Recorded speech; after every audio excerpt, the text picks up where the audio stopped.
다윗이 전체 시편 150편 중에서 다윗이 쓴 시는 한 70 몇 개라고 합니다. 73개라고 하는 분도 있고, 절반 정도를 다윗이 썼고 나머지는 뭐 아삽이라든가 솔로몬이 쓰기도 했고, 또는 이제 작자 미상, 그러니까 어떤 사람이 썼는지 명확하게 나타나지 않는 내용도 있고, 어떤 시편은 굉장히 짧아요. 또 어떤 시편은 절수만 한 176절 이렇게 되니까 굉장히 깁니다. 우리가 쓰고 있는 구약 성경이 원래 히브리, 지금 현재 유대교인들이 사용하던 성경이잖아요. 그 사람들의 어떤 경전이었어요. 그것이 기독교에서도 사도들이 기록한, 예수님이 활동하신 그 내용에 대해서 사도들이 기록한 그 신약 성경만 사용하는 것이 아니고, 어차피 우리가 믿고 있는 하나님이 유대교의 하나님과 동일한 하나님이시기 때문에 하나님이 어떤 분이시고 이 세상을 어떻게 창조하셨는가, 이걸 배우기 위해서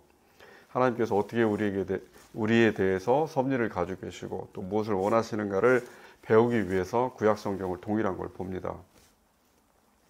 근데 원래 유대교 성경이 있고 유대교에서 사용하던 그 성경이 있어요. 근데 순서가 달라요. 지금 현재 우리가 보고 있는 그 순서와 원래 유대인들이 보고 있던 성경의 순서는 달라요.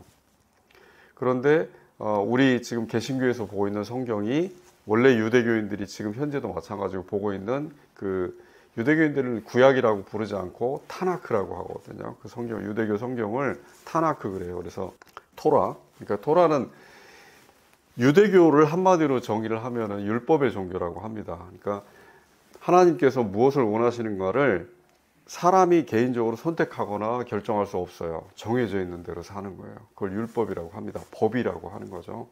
그러니까 법은 우리가 지켜야 되잖아요. 교통법이든 어떤 법처럼 그렇게 율법이 정해져 있어요. 그 법대로 사는 건데, 율법의 종교라고 할 때에 그 율법을 토라라고 해요.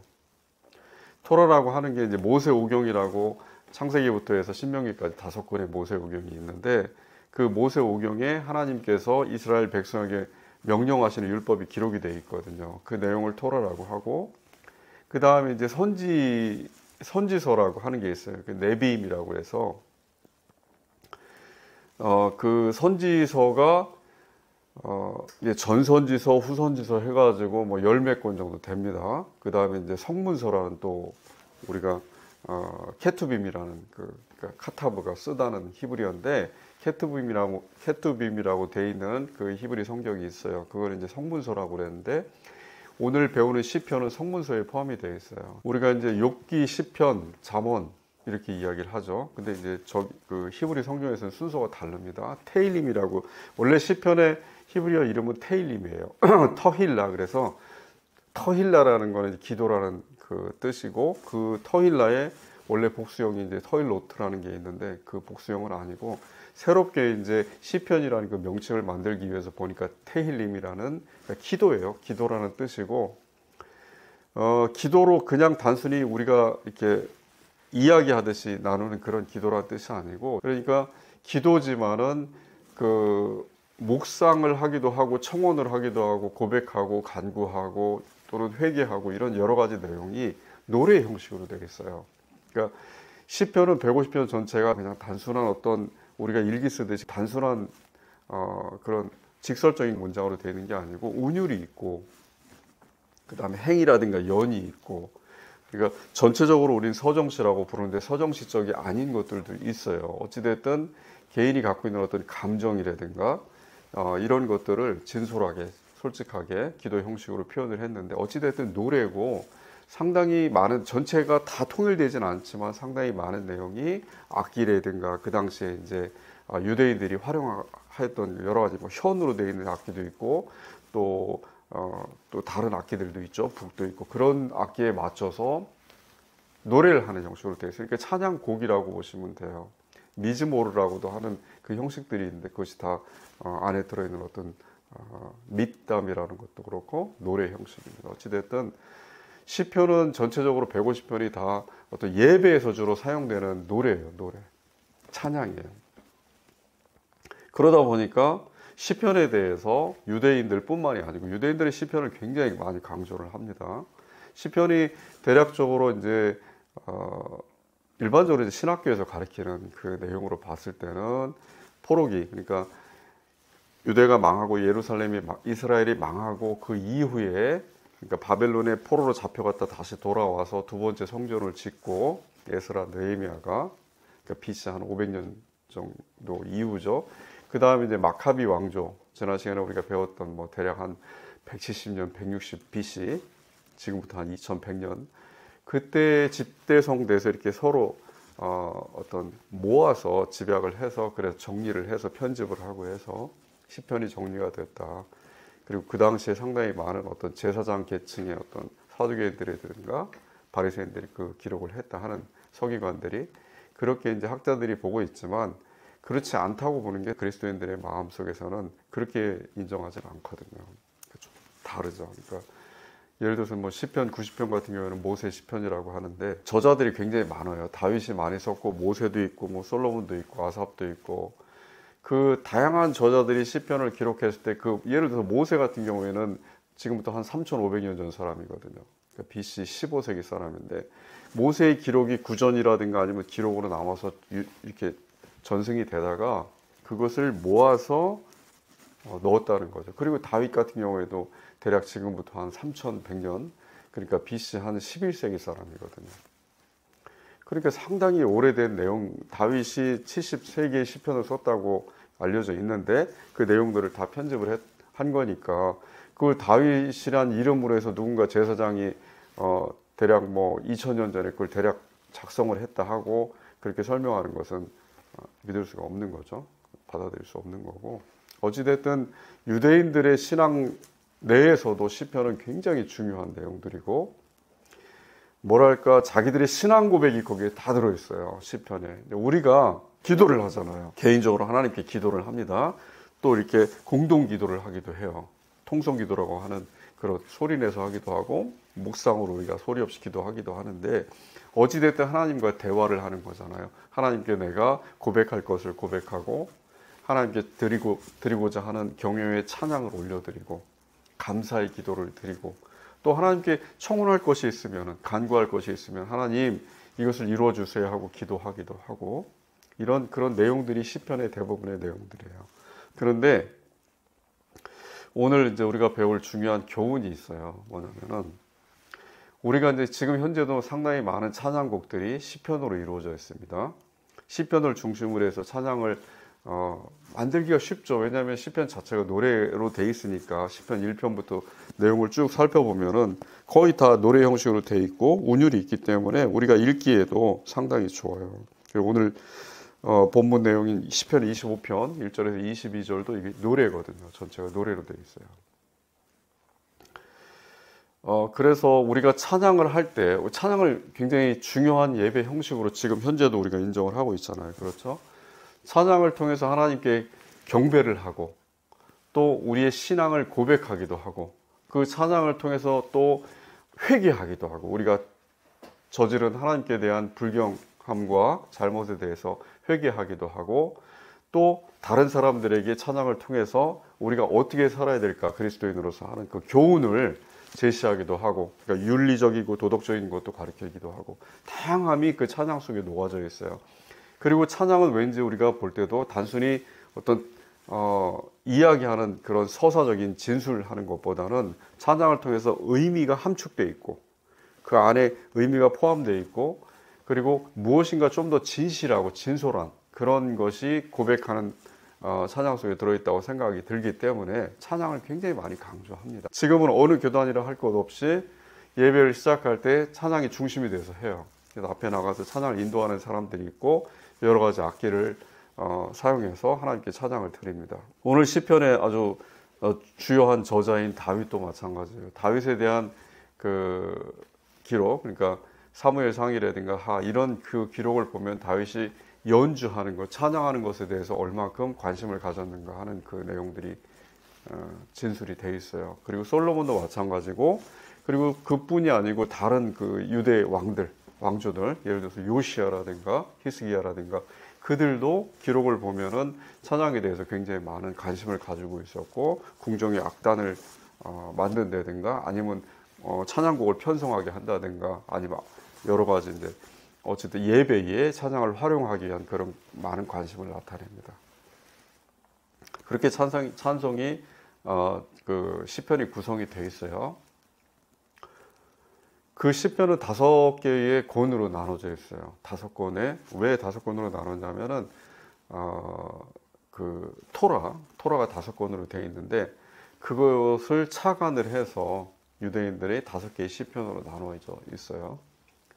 1편부터 42편 있고 그 다음에 72편까지가 있고 89편, 106편, 150편 이렇게 5편으로 나눠져 있어요.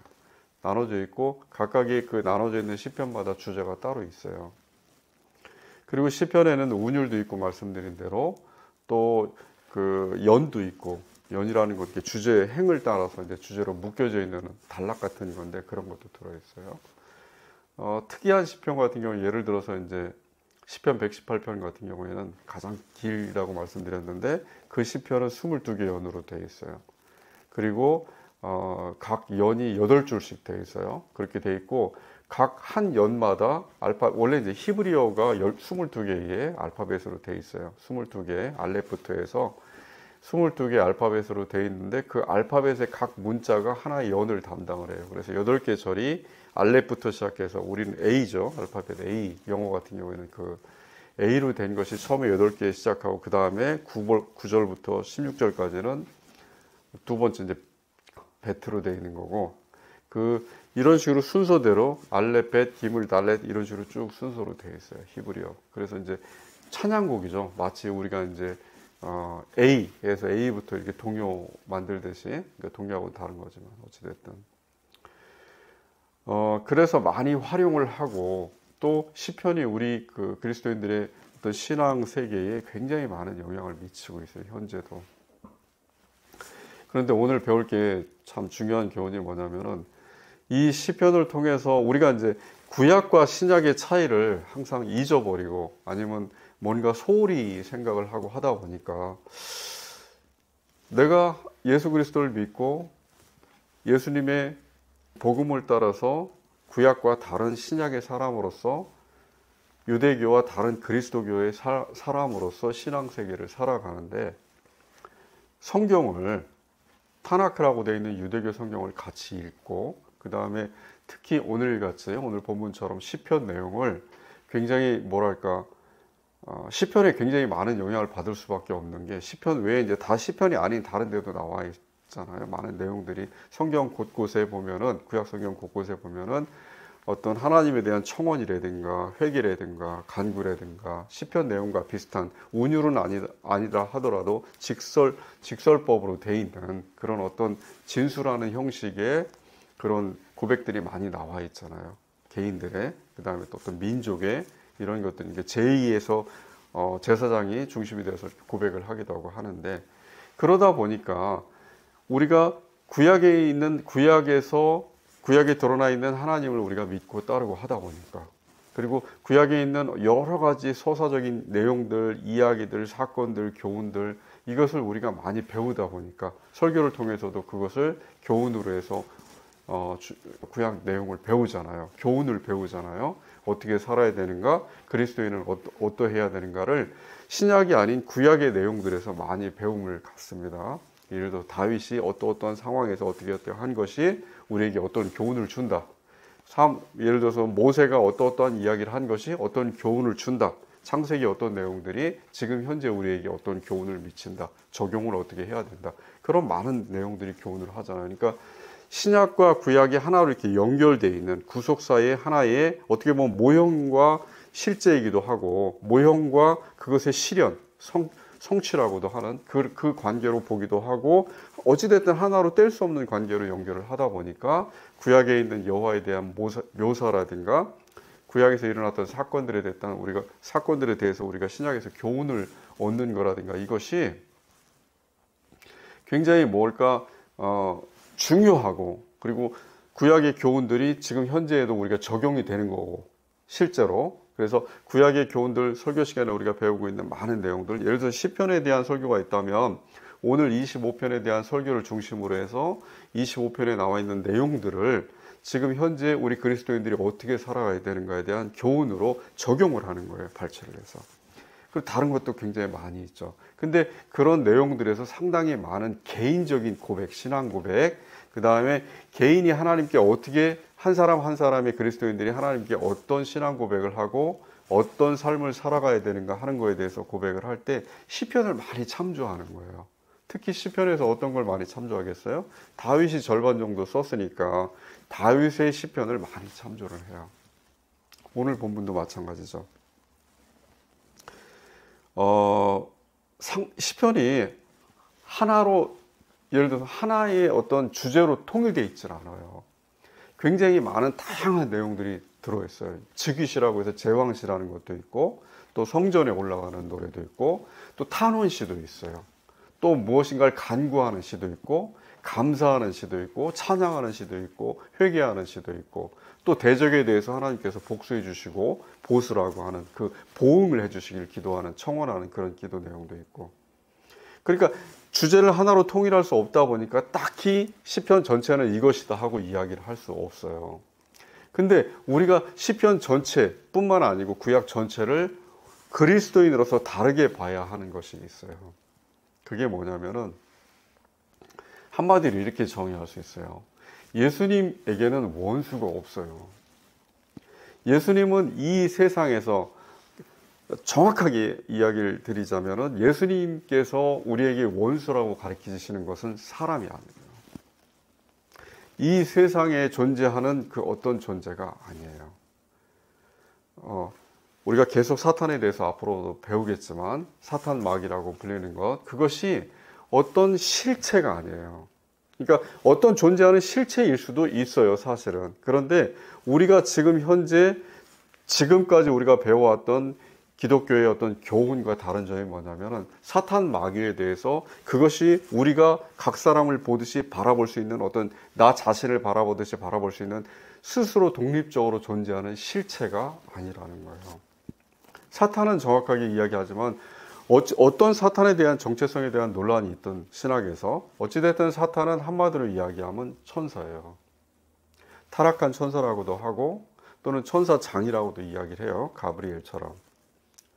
그러니까 천사예요. 천사인데 역할을 맡고 있어요. 어떤 역할을 맡고 있냐면 하나님께서 부리시는 종으로서 욥기에 나와 있듯이 사람들이, 타락한 사람들이죠. 우리 같은 그리스도인들이 아니고, 우리 같은 그리스도인들에게는 그 사탄 마귀가 있는 것이 아니고, 사탄 마귀도 물론 계속해서 욥에 대한 시험을 하는 것처럼, 욥은 지금 어떻게 보면 우리 그리스도인들이 가장 지향해야 될 궁극적인 바울과 같은 존재로 구약에 존재하고 있잖아요.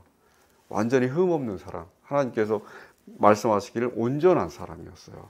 그러니까 온전하다는 건 완전하다는 뜻이에요. 흠이 없다는. 그런 완전한 욥임에도 불구하고 그 욥의 신앙 세계에 사탄이 시험하는 자로서, 모략하는 자로서 개입했잖아요. 그렇듯이 그리스도인들이 이 세상에 살아가는 동안에는 욥이 그랬듯이, 또 바울에게도 그랬듯이, 우리들 자신에게도 예수님의 광야에서의 시험처럼 우리에게는 우리를 수호해주는 천사가, 하나님께서 우리를 보호해 주시기 위해서 보혜사로서 성령 하나님과 함께 천사들이 우리를, 히브리서에 나와 있는 내용처럼 우리를 보살피고 도와주고 하는 역할도 하지만, 한편으로 우리 안의 육체적 본성 때문에 끊임없이 욥에게 행해졌던 것처럼 우리 안에도 시험이 있어요. 시험이 인내를 낳고, 인내는 또 이렇게 우리에게 견고한 신앙을 또 형성시켜 주니까.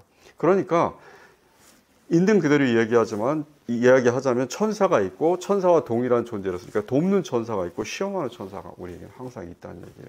그 시험하는 천사로서의 사탄이 원래 사탄의 성경적인 참된 의미예요. 그러니까 사탄이 어떤 우리가 서로를 대하듯이 보는 개별적인 독립적인 실체로서 존재하는 게 아니에요. 뿔 달린 마귀로서 존재하는 것이 아니고, 하나의 천사로서, 하나님의 종으로서 우리에게 끊임없이 우리의 육체적인 그 단련을 위해서, 연단을 위해서 시험과 시련과 인내를 우리에게 공급하는, 그래서 우리가 시험을 받는 그런 존재로 사탄이 활동을 하는 거예요. 그런데 구약에서는 그렇게 보지를 않았어요. 구약에서는 예수님께서는 이 세상에 존재하고 있는 사람이라든가 어떤 존재든, 자연이 됐든 아니면은 또 뭐가 있을까요? 뭐 우리가 지금 현재 만들고 있는 인공적인 뭐 AI부터 해서 여러 가지 인공물들, 사람이 만든 것들, 이것들에 대해서, 그러니까 이 세상에 존재하는 사물들이라든가 어떤 정신이라든가 그런 존재들에 대해서 그것이 우리가 대적이다. 그러니까 시편에 나와 있는 중심적인 그 키워드, 중심어 중에 하나가 대적, 원수, 악인, 이런 단어들이거든요. 다윗의 시편은 거의 다 그 세 가지 단어가 예외적으로 빠진 경우가 거의 없어요. 물론 빠진 시편들도 몇 편이 있지만 대부분의 다 시편들에 다 포함이 됐어요. 다윗의 시편들에. 그러니까 그런 시각이 없어요. 예수님께서 우리에게 명령하시는 복음 안에는. 그런데 구약에는 그게 아주 자연스럽게 들어있어요. 왜냐하면 구약은 하나님께서 악의 세계에서, 그러니까 타락한 이 세상의 바벨탑 같은 그 세계에서 특별하게 이스라엘 백성을 건져내시고, 그리고 그 건져내신 백성을 하나님의 자녀로서 이끌어 가시는 그 과정이 나타나 있거든요. 그 중심 인물로 다윗이 세워졌거든요. 그러다 보니까 다윗은 항상 무엇인가 대립하고 부닥치는 삶을 살아왔어요. 전쟁과 또는 그러니까 외부의 적들로부터의 침략과 전쟁과 어떤 고통을 받음과 그것에 대해서 어떤 대립하는 그 과정이 나타나기도 하고, 또는 자기 가정, 자기 자식, 압살롬부터 해서 또는 가까운 친구들, 같은 동족들, 그들로부터 내부적인 적으로부터 해서 끊임없이 고통을 받거나 대립을 하거나 하는 그 삶을 살아왔어요. 그러니까 다윗은 결국에 삶 자체가 한마디로 어떻게 되어 있어요? 성전을 지을 수 없을 만큼 피를 많이 흘렸어요. 하나님께서 너무나 많은 다윗의 삶 자체가 한마디로 딱 묘사를 한다면 정말 피의 삶이었기 때문에 그것을 다윗에게 그 거룩한 하나님이 거하시는 처소로서의 성전을 지을 수 있는 것을 허락하지 않으셨어요. 그게 솔로몬에게 넘어간 거예요. 그리고 다윗의 삶 자체가 우리가 알고 있듯이 수많은, 솔로몬도 물론 그렇게 살았고 다른 왕조들도 마찬가지였겠지만, 우리가 구약 성경에서 하나님의 어떤 우리가 알고 있는 하나님에 대한 그 하나님께서 우리에게 원하시는 그 가르침, 예를 들어서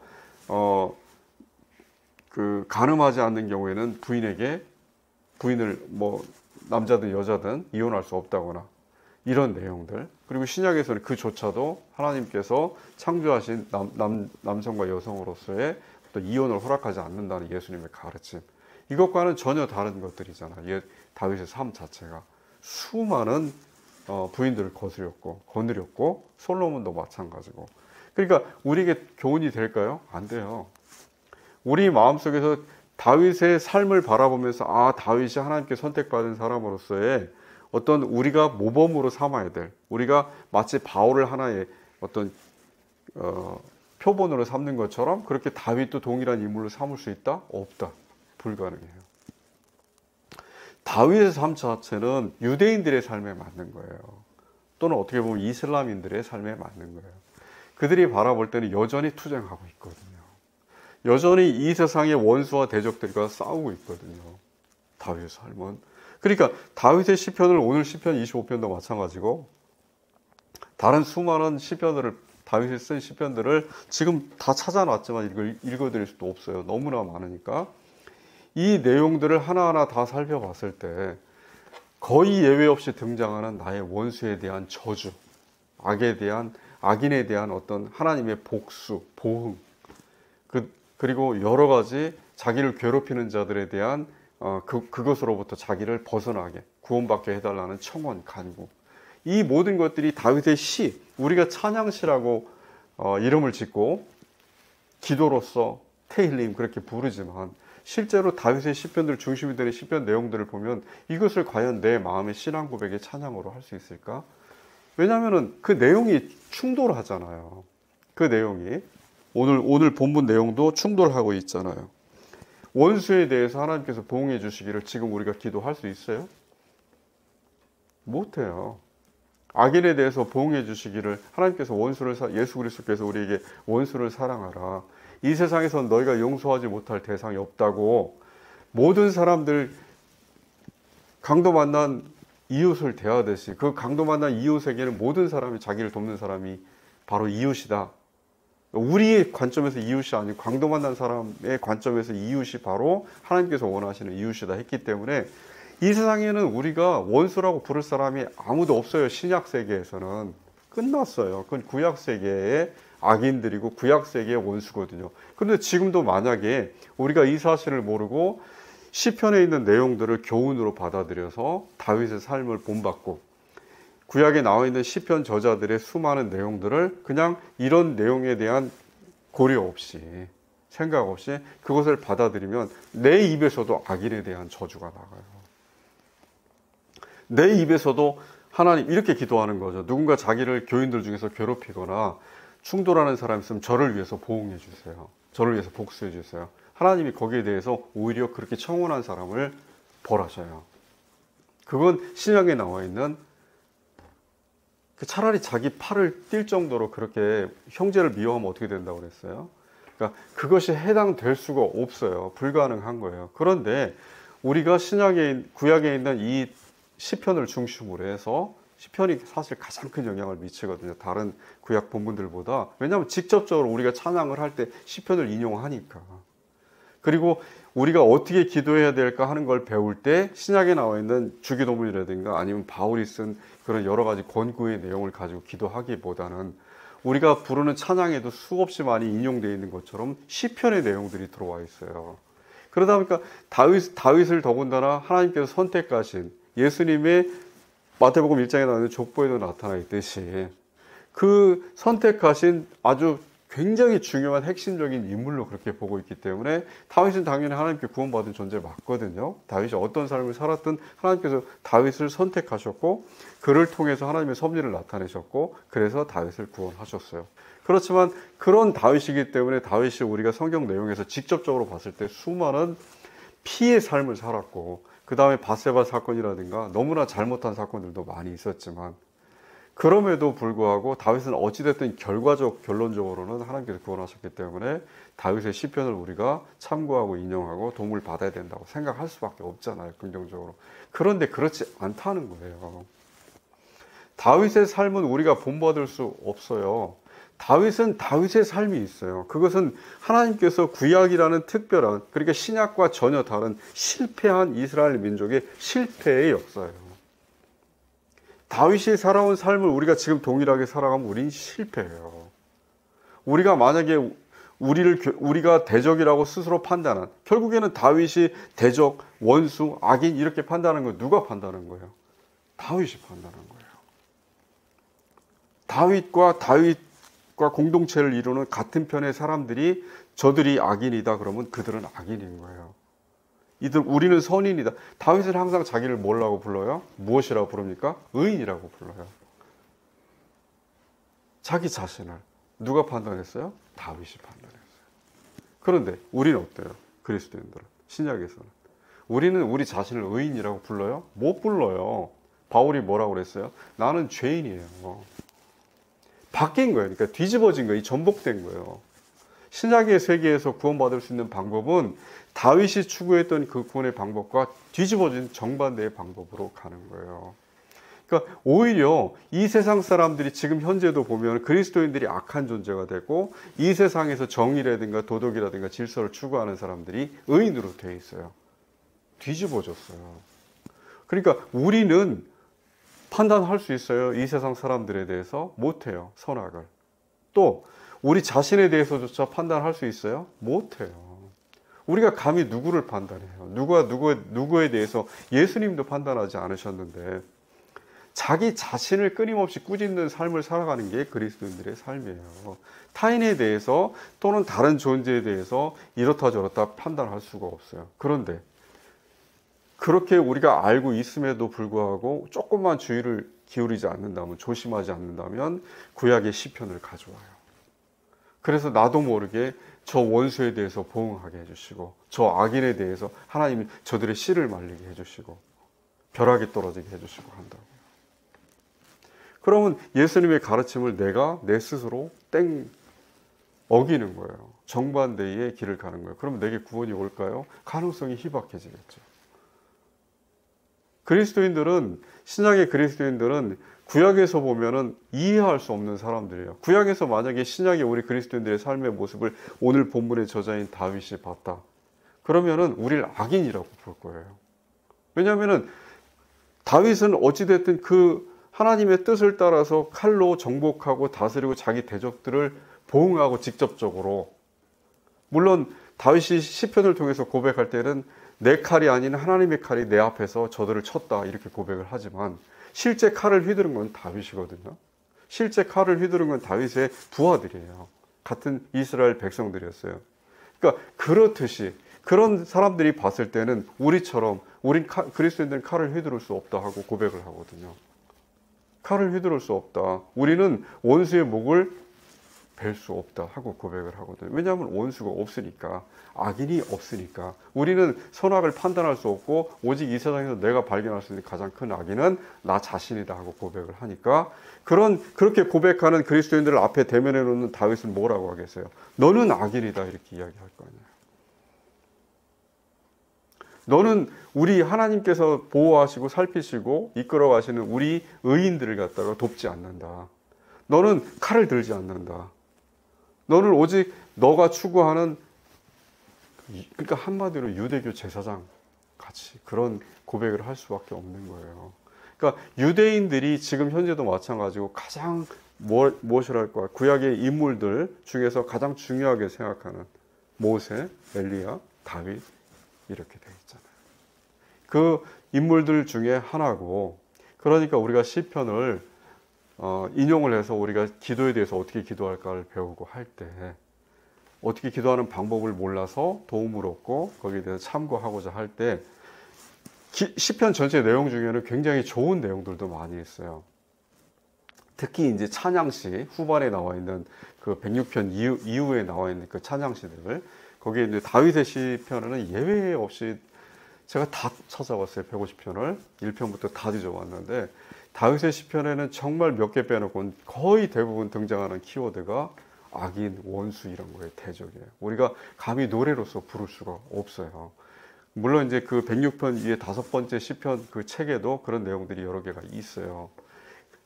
그렇지만 그럼에도 불구하고 찬양 감사시로 되어 있는 내용들은 누군가를 저주하거나 복수를 하나님께 간구하거나 하는 내용들이 아니고, 오직 하나님께 회개의 내용을 고백하거나 하나님께 경외의 감사와 찬양을 드리거나 하는 내용들로 가득 차 있는 시편들이 있어요. 그 시편들은 우리가 지금 현재 도움을 많이 받을 수가 있고, 지금 우리가 믿고 있는, 우리가 따르고 있는 복음의 삶과 일치되는 내용들이 많이 있어요. 그러니까 그것은 참고하기에 문제가 되지 않지만, 직접적으로 다윗이라든가 또는 아삽의 시편에도 마찬가지예요. 그 시편 내용들 중에서도 상당히 많은 악인과 자기 자신을 의인으로 보고 타인을 악인으로 보고 그에 대해서 하나님께서 그들을 보응해 주시고 복수해 주시기를 간구하는 내용들이 다윗이 아닌 다른 저자들의 시편에도 상당히 많이 나와 있어요. 특히 아삽의 시편에. 그러니까 그런 내용들을 우리가 직접적으로 우리의 어떤 신앙과 일치한다고 믿으면 큰일 나요. 큰일 납니다. 마지막으로 그 시편, 이제 이걸 정리를 할게요. 유대교의 마지막 선지자, 그러니까 이스라엘 다윗도 하나의 선지자입니다. 다윗도 선지자예요. 그 다윗과 같은 왕이면서 제사장이면서 선지자로서의 그런 역할을 한, 또 찬양을 드리는 어떤 예배자로서의 역할을 한 가장 마지막 인물이 세례 요한이에요. 그러니까 세례 요한을 예수님은 엘리야로, 그러니까 유대인들이 고대했던 메시아 대망 사상에서 엘리야에 대한 그 어떤 대망이 있었어요. 기다림이 있었어요. 엘리야가 다시 올 것이다 하는. 근데 그 엘리야가 다시 온 것이 예수님께서 말씀하실 때는 세례 요한으로 그렇게 묘사를 합니다. 그러니까 세례 요한은 엘리야만큼 큰, 정말 여자가 낳은 인물들 중에서 마지막 선지자인데 구약 시대의 마지막 사람이에요. 세례 요한이 공식적으로 이렇게 돼 있어요. 공식적으로 구약 시대의 마지막 예언자로 돼 있어요. 세례 요한이.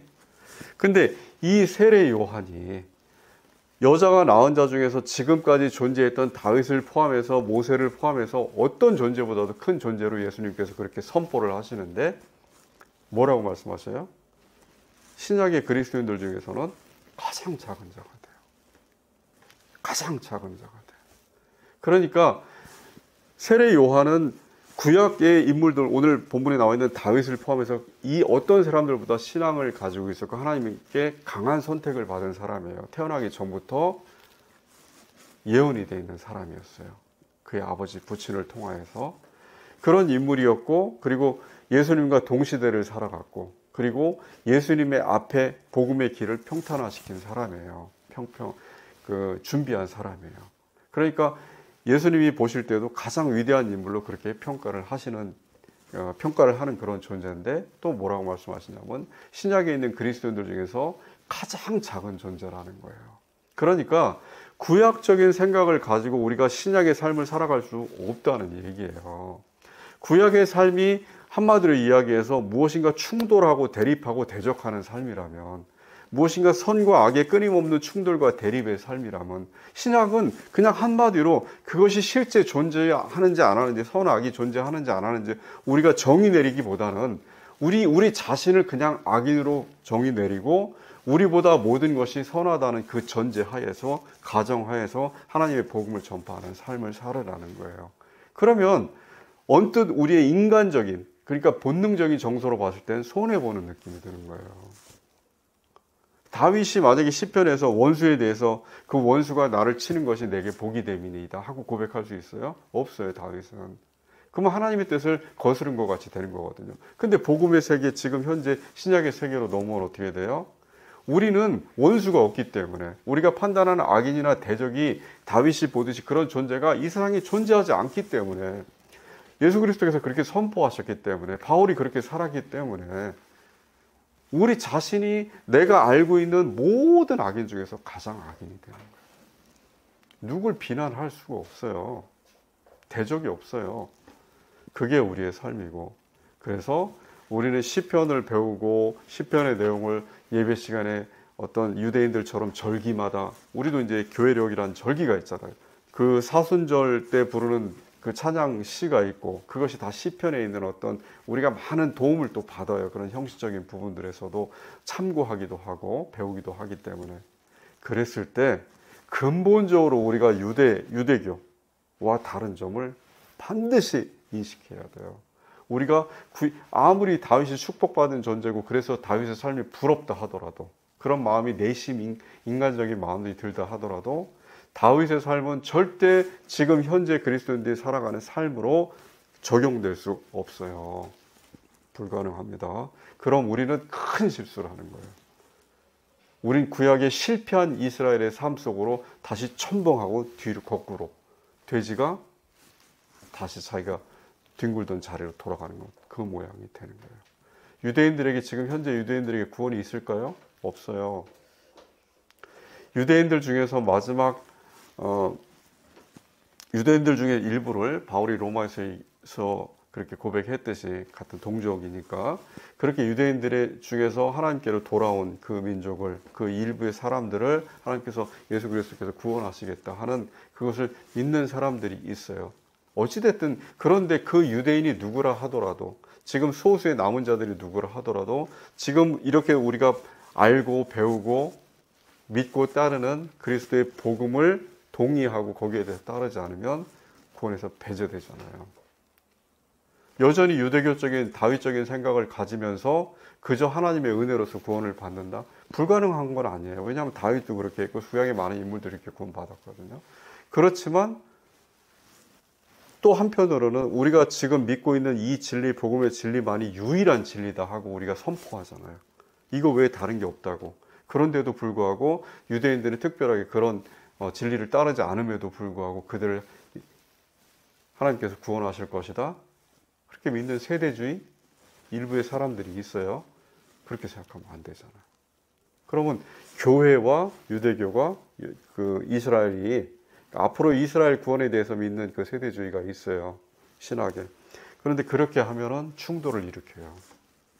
우리 신앙을, 우리 스스로 하나의 신앙을 두 개로 나누는 꼴이 되는 거예요. 그렇게 될 수 없어요. 그러면 그런 사람들일수록, 그렇게 뭔가 옛날 유대교적인 그것에 대해서 그 기대와 또는 환상과 또는 여러 가지 그 유대인들에 대해서 향수를 가지고 있는 사람들, 그런 사람들일수록 어떤 성향이 있다? 다윗적인 성향이 있어요. 악인으로 보고 대적으로 보고 나를 분리시키고 가르고 나누고, 내가 내가 그럴 자격이 있다고 스스로 판단하고 다른 사람들에 대해서 심판을 청구하고 간구하고 그리고 나는 의인이고 저들은 악인이고 하는 이중적인 잣대로 상대방을 바라보는 그 성향이 그렇게 다윗적인 구약적인 그런 의식이 강할수록 성향이 더 커요. 사실입니다. 근본주의자들이 우리가 펀더멘털리스트라고 부르는 근본주의의 가장 큰 패착, 가장 큰 문제점이 바로 그것이에요. 그러면 세상 사람들이 볼 때도 그리고 심지어 자기 양심의 내면이 바라볼 때도 자기는 다윗 같은 피해 인물이 될 가능성이 높아요. 다른 사람들에 대해서 부드럽고 자비롭고 은혜로운 그 태도보다는 뭔가 판단하고 정죄하고 심판하는 그 성향이 강해요. 일상의 삶 속에서도. 예수 그리스도께서 그런 사람을 사랑하실까요? 그건 스스로 판단해 봐야 돼요. 신약을 다시 읽어봐야 돼요. 그것이 오늘의 교훈입니다. 시편은 아름다운 시고 아름다운 찬양이고 노래예요. 우리가 시편을 원어로 읽으면 너무 좋을 거예요. 제가 확인해 보니까 직역을 했을 때 요즘은 챗GPT라든가 여러 가지 도움을 받을 수 있는 것들이 많아요. 빠르게 번역을 할 수가 있어요. 직역을 했을 때 히브리어 원어에 나와 있는 그 내용과 지금 현재 갖고 있는 그러니까 개역개정 성경이죠. 그 내용이 약간씩 달라요. 그런데 의미가 그렇게 크게 벗어나지는 않더라고요. 그리고 이제 성경 중에 약간 고어체 영어로 되어 있는 ASV라는 버전이 있어요. 그것은 거의 히브리어 직역 성경과 비슷하게 그렇게 번역이 되어 있어요. 대조 성경을 보니까. 확인해 봤어요. 제가 한 몇 편을 직역을 해가면서 그러니까 의역 없이 순전한 직역을 해서 보니까 그 영어 내용과 지금 현재 개역개정 성경의 의미가 상당히 일치되는 것을 확인을 할 수가 있었어요. 그러니까 많은 참조를 할 수가 있어요. 찬양을 할 때 여전히 지금 우리가 예배 드릴 때 그 예배 형식 안으로 찬양을 도움을 받아서 적용을 해서 하나님께 드리는 예배 찬양으로 드릴 수 있어요. 그런데 오늘 이런 본문 내용처럼 다윗이 사용하는 그런 키워드들, 중심어들은 지금 현재 그리스도인들의 삶과는 맞지 않는다. 그거는 반드시 배제시켜야 된다. 우리는 다른 삶을 살아간다. 그러니까 어디에 집중하냐면 주로 찬양. 그러니까 예수님에 대한 하나님에 대한 찬양과 감사와 자기 자신에 대한 회개와 타인들에 대한 어떤 축복의 간구 이것이 중심이 돼야 돼요. 시편의 찬양곡들이. 절대 다윗이 노래했듯이 대부분의 다윗 찬양시에 나와 있듯이 원수를 멸하시고 대적을 소멸시키시고 그를 불러 태우시고 그런 내용으로 기도하면 안 됩니다. 그것이 오늘의 교훈입니다. 그래서 하나님의 사랑을 따라서 살아가는 사랑 많은 그리스도인들 되시기를 우리 프라임교회 교인들 모두 그렇게 하나님의 축복을 받으시기를 주님의 이름으로 축원드립니다.